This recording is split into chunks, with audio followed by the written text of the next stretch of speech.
Hi, everyone, and welcome to Café IBTTA. I'm Pat Jones. My guest today is Jim Wilson. Jim is the Southeast Tolls Program Director at TransCore, based in Orlando, Florida, and he has 25 years of industry experience. Jim is a certified project management professional and holds a Master of Science in Project Management from the University of Wisconsin, Platteville. Jim specializes in project delivery, operations management, and business development. He is the chair of the IBTTA Foundation, a member of the IBTTA Council of Platinum Sponsors, and a 2010 graduate of the IBTTA Leadership Academy. Jim, welcome to Café IBTTA. It's great to have you with us. It's great to be here, and thanks for having me. This is Café IBTTA, where we drink coffee and talk about things that are interesting, relevant, uplifting, and fun. And Jim, thank you very much for this VIP TransCore mug, out of which I'm drinking my coffee today. Much appreciated. Cheers. Well, today we want to remember especially the people all over the United States, Texas, Oklahoma, Kansas, elsewhere throughout the United States who are suffering under this extreme Arctic blast and cold. People are without power, without electricity, heat, and water. And our thoughts and prayers are with all of our IBTTA members and friends who are struggling with this situation. And we hope and pray that conditions will improve very soon. So we salute you and we're with you in spirit. Well, we are taking your questions here on Café IBTTA, and we invite you to use the chat function and to select the feature called All Panelists and Attendees. And we want to get started right away. So in the chat function, I'm going to ask you if you've ever participated in one of IBTTA's service projects, or if you've participated in any type of community service project at all at any time. In the chat function, please type one word or phrase that describes the feeling you got from participating in a community service project. One word or phrase that gives the feeling you experience from participating in a community service project. Okay, we've got some good responses coming in. Rewarding, lots of rewarding. Unity, thankful, giving. Yeah. What else do we have? Humbling, blessed, rewarding, more thankful, hungry. Okay, somebody was hungry. Yeah. I guess they didn't feed you too well on that one. Must not have been an IBTTA community service project, huh? Because we always feed people pretty well. Well, we're going to come back to those responses in a little while.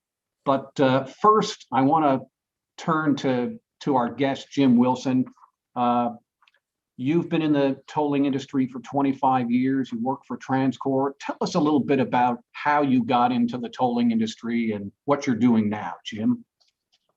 Sure, yeah. So 17 years old, graduated high school, went right into the military, U.S. Navy. Unfortunately, it was during the first Gulf War, so I spent most of my time there just training, lots of training, and was the benefactor of some downsizing after the war ended. So I was out early, right back at home. I grabbed the first job I could, which was installing and repairing telephone lines for AT&T on the south side of Chicago. And it was a temp to perm type job. 10 months I was there. And during that time, I had found myself frozen to a telephone pole.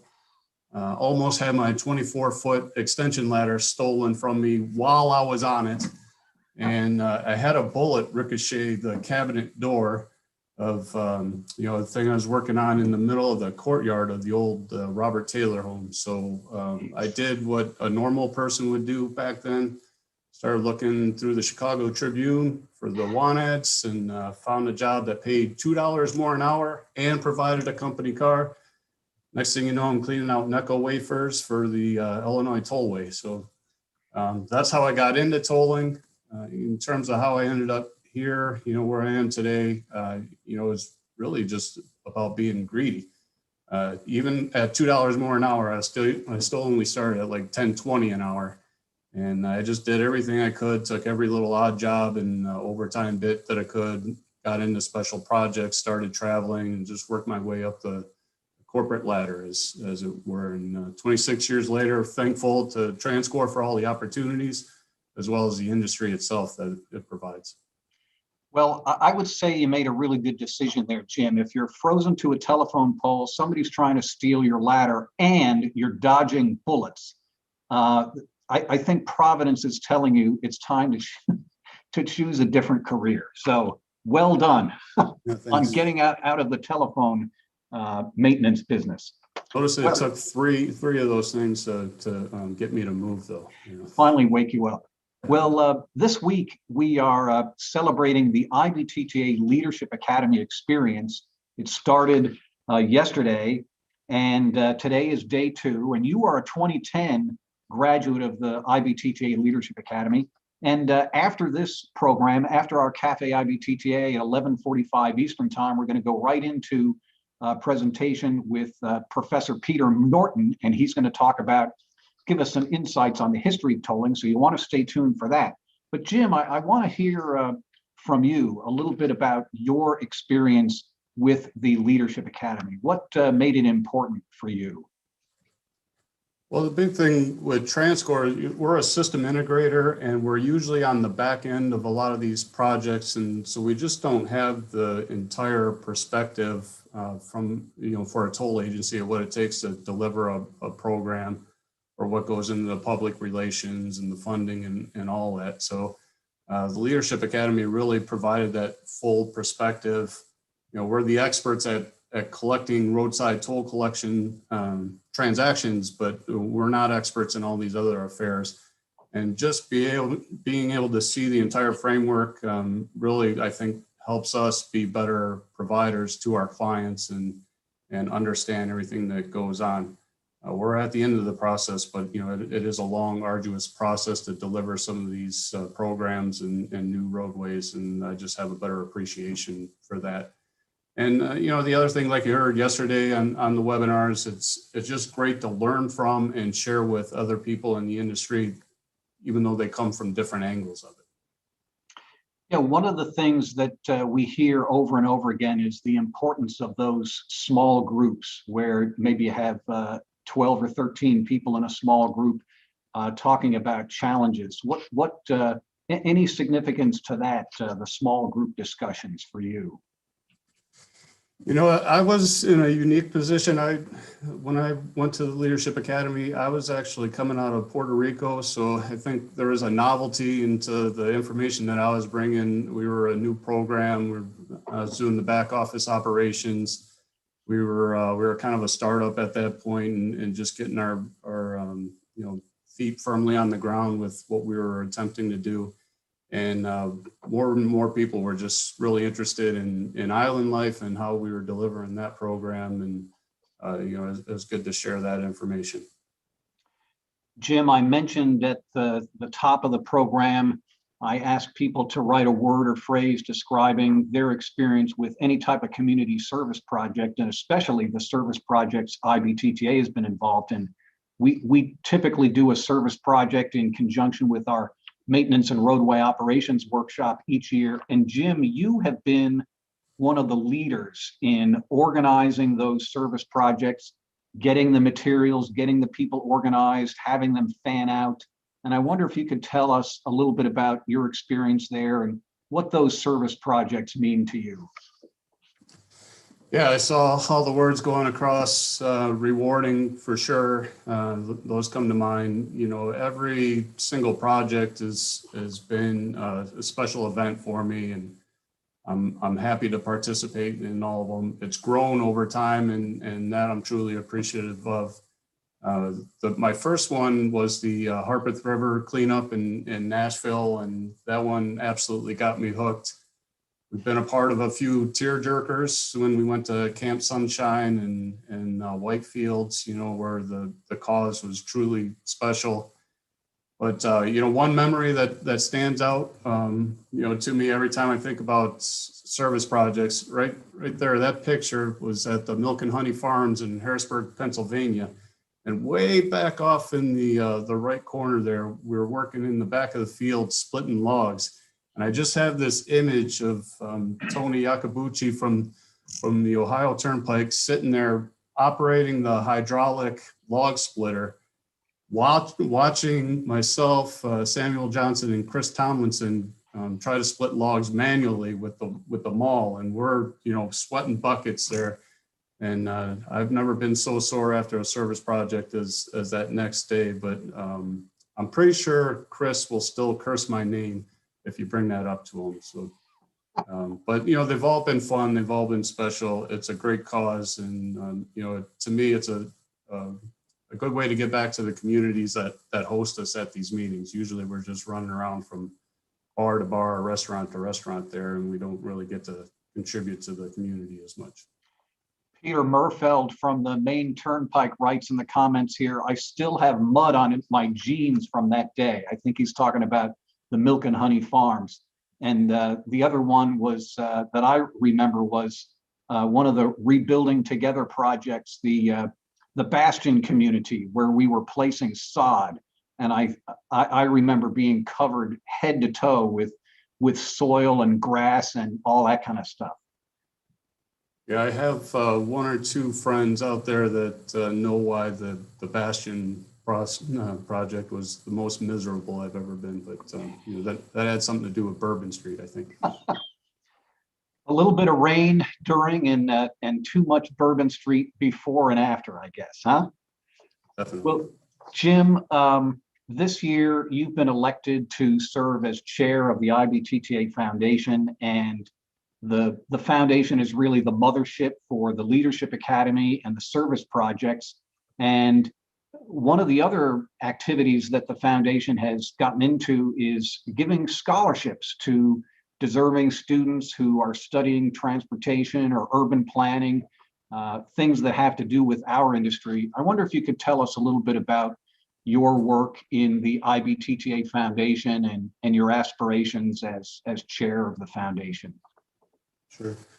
I'm very honored to serve as chair this year and for the opportunity just to serve on the board. I just find that everything that the foundation does, both for our members and for others outside of our industry, it just resonates for me on a personal level. Coming from the south side of Chicago, I can tell you that help and opportunity are in limited supply, in a lot of our neighborhoods across the U.S. And that help that you need really to make a difference in your life is not going to come from within your own household.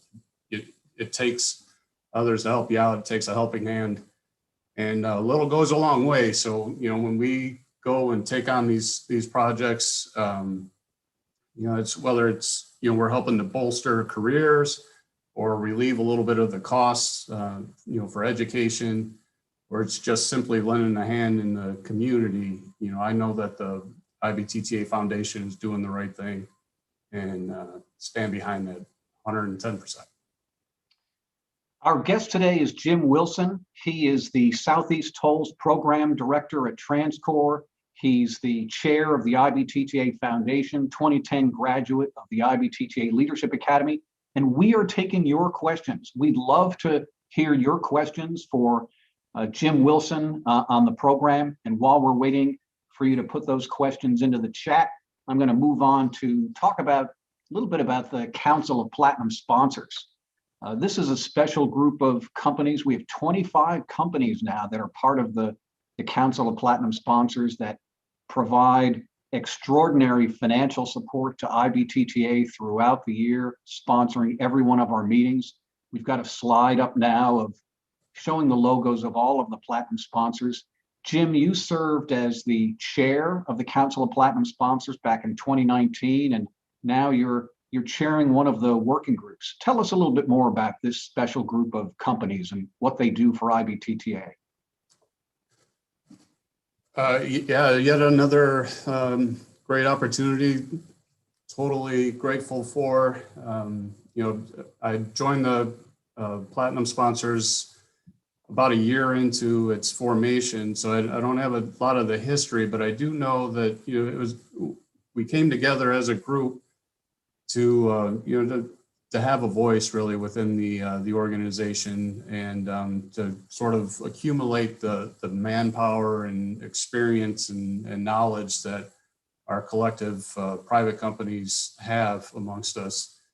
John Mike did a really great job as president. The first couple, I think, first 18 months or so, just getting everything sort of organized. And behind him was Fran O'Connor, who did a great job setting the direction. So when I stepped in as chair, I just really tried to ensure that the group was providing value, to the board of directors and the IBTTA membership, and making sure that as platinum sponsors, we were getting the value that we were expecting in terms of being heard and being recognized as a voice, within the industry. So great time, and we've accomplished some really good things. You see those in webinars and white papers and presentations, and we carry that on.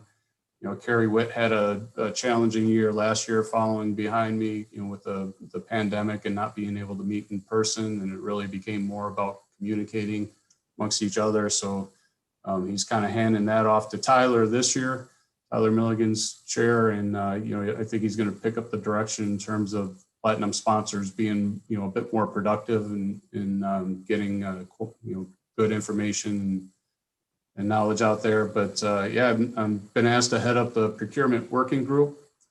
There's a strong sentiment in our industry, not just amongst the platinum sponsors, but with executive directors of the various tolling agencies and even the consulting world, that we could be better when it comes to procurements in terms of being notified of when procurements come out, the timing of certain things, the contracts and the key performance metrics. All these things we could just be better and work together in partnership in. And I look forward to leading the group, not just within the platinum sponsors, but with past presidents and the membership committee as well, to maybe make some improvements here for our industry.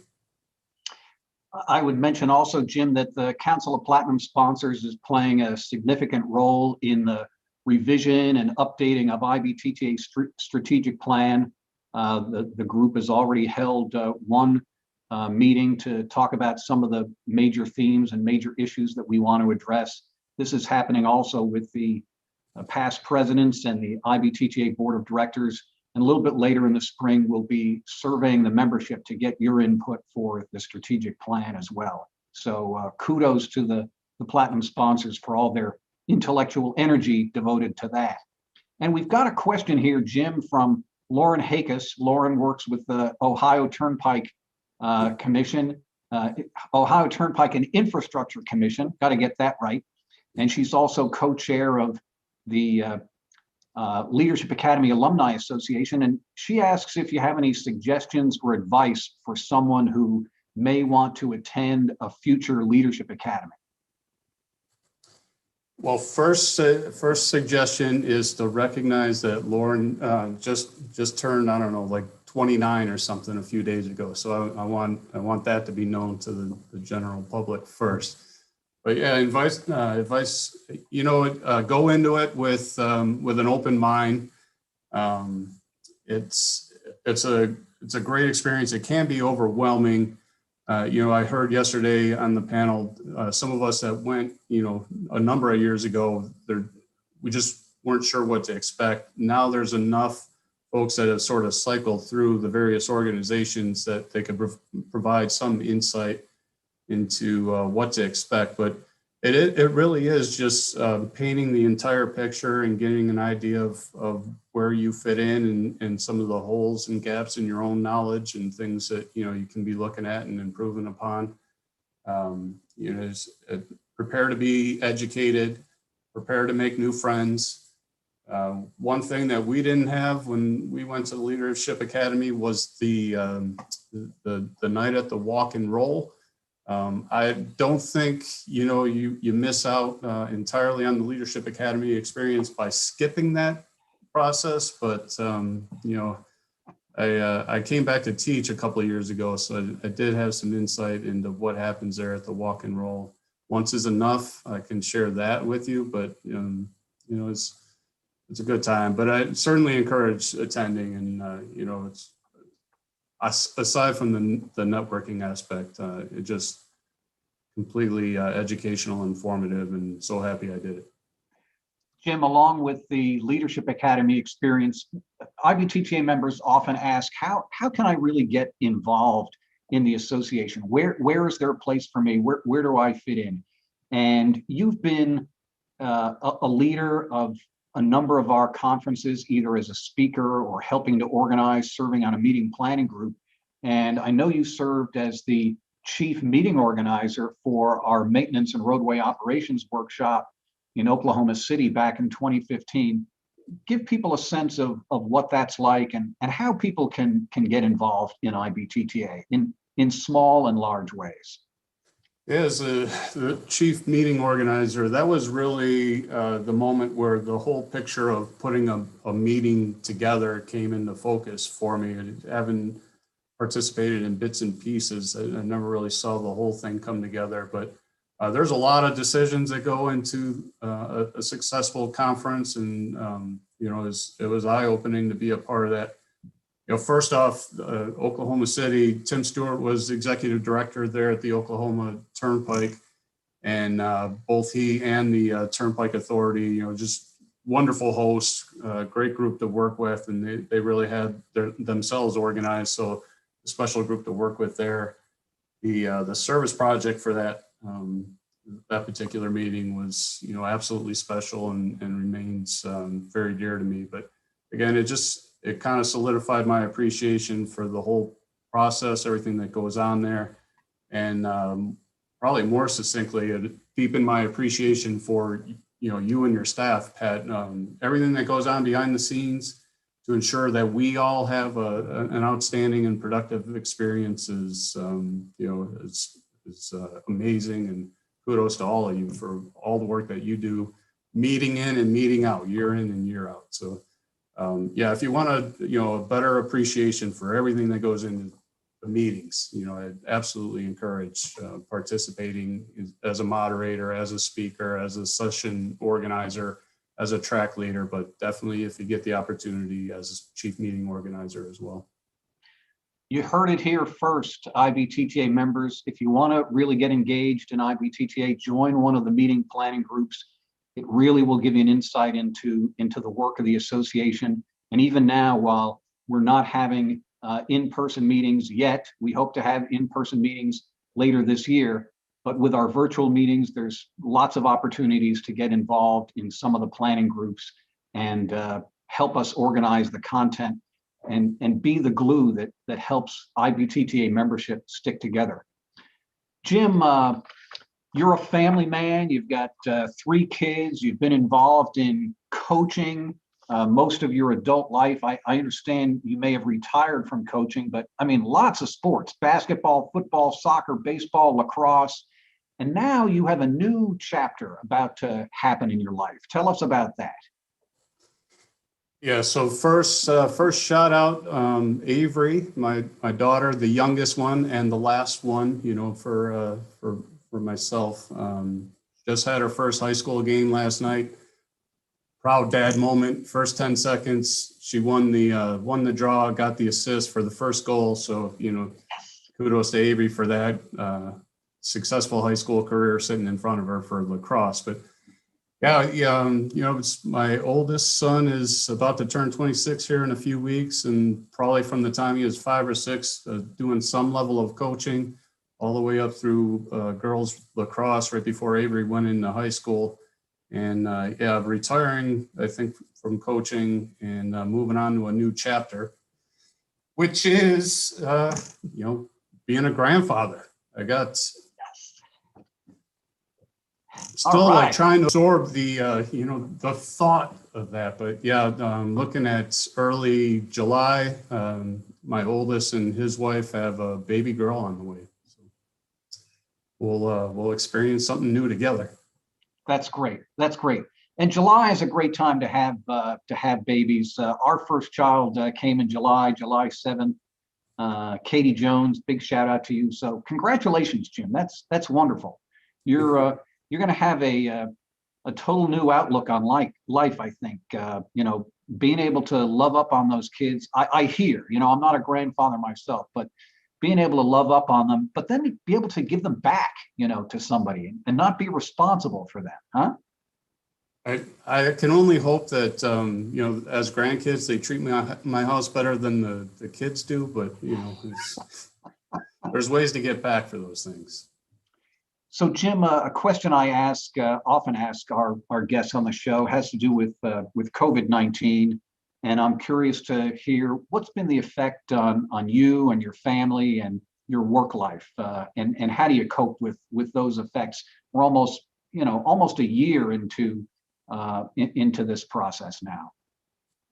Yeah, on a personal level, I gotta say that not a whole lot has changed. I'm working from home more often, so the commute from the coffee pot to the office is down to like 30 seconds, so that's nice.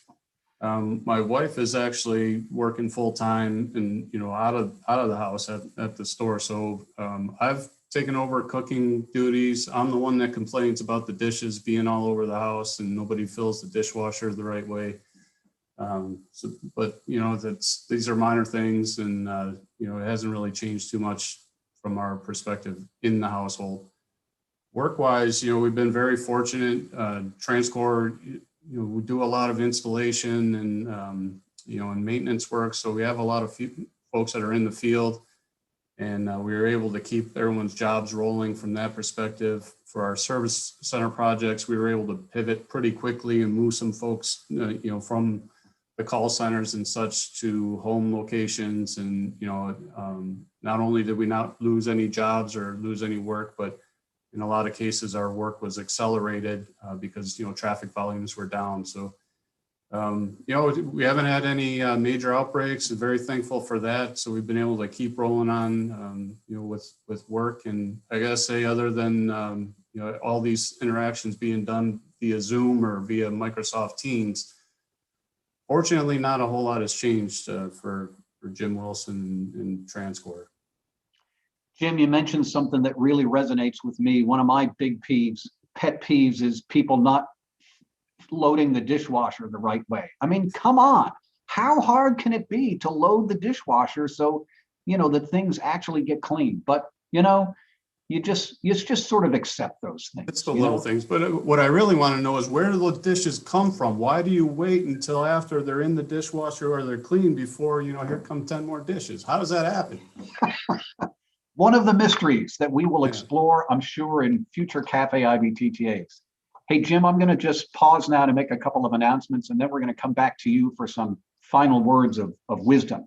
So today, right after this Café IBTTA at 11:45 a.m. Eastern Time, Tolls and the History of Transportation, a special presentation by Peter Norton, PhD, Associate Professor of Science, Technology, and Society at the University of Virginia. Peter has been a fixture in the faculty of our Leadership Academy over the last several years. You don't want to miss this program, coming up in just about 15 minutes. Tomorrow, Thursday, February 18, the Leadership Academy program continues at 11 o'clock to 12 p.m. Transformational Leadership with Deanne Heath of HNTB, Greg Hulsizer of HNTB, and Maggie Wilkins of Wilkins Strategies. Then Friday, February 19th, to cap off the whole program, Leading Through Disruption, featuring 7 executive directors and CEOs. Mark Compton with the Pennsylvania Turnpike Commission, Samuel Johnson with the Transportation Corridor Agencies, Diane Scacchetti with the State of New Jersey DOT, Steve Hewitt, Kansas Turnpike Authority, Jose Alvarez with Illinois Tollway, Chris Tomlinson with the State Road and Tollway Authority in Georgia, and Javier Rodriguez with the Miami-Dade Expressway Authority. You don't want to miss that. So visit the IBTTA website for details on all of our events. So Jim, what final words of wisdom do you have before we wrap up today? Well, I warned you, Pat, but I'm going to steal your words of advice to me. Our very first conversation was in Dallas, Texas in June of 2008. I had just given a presentation, and you were doing the Pat thing, being very welcoming and introducing yourself and making me feel very welcome. And you encouraged me to get involved. That was your words of advice to me at that time. And your encouragement led me to the Leadership Academy, to the Maintenance and Operations Committee that was formed at the time, and eventually to my first service project. So words of wisdom to the group here. Appreciate everyone that joined, but mine are the same as yours. Get involved, join one of the meeting planning groups, roll up your sleeves at our next service project, even if it's for just half a day. Sit in on the book club. That was a fantastic experience and a great way to get to know people. I guarantee you'll get much more out of it than what you put into it. So echoing you, Pat, get involved. Thank you, Jim, and I'm glad you did get involved. IBTTA is a much better organization because of your involvement in so many ways, and especially because of the service project that touches so many lives, not only in the communities that we serve, but also the people in our industry who participate in that. So for that, Jim, I thank you so much, and thanks for being on the show today. And to all IBTTA members, be safe, keep in touch, and we'll see you down the road. Thanks, everybody.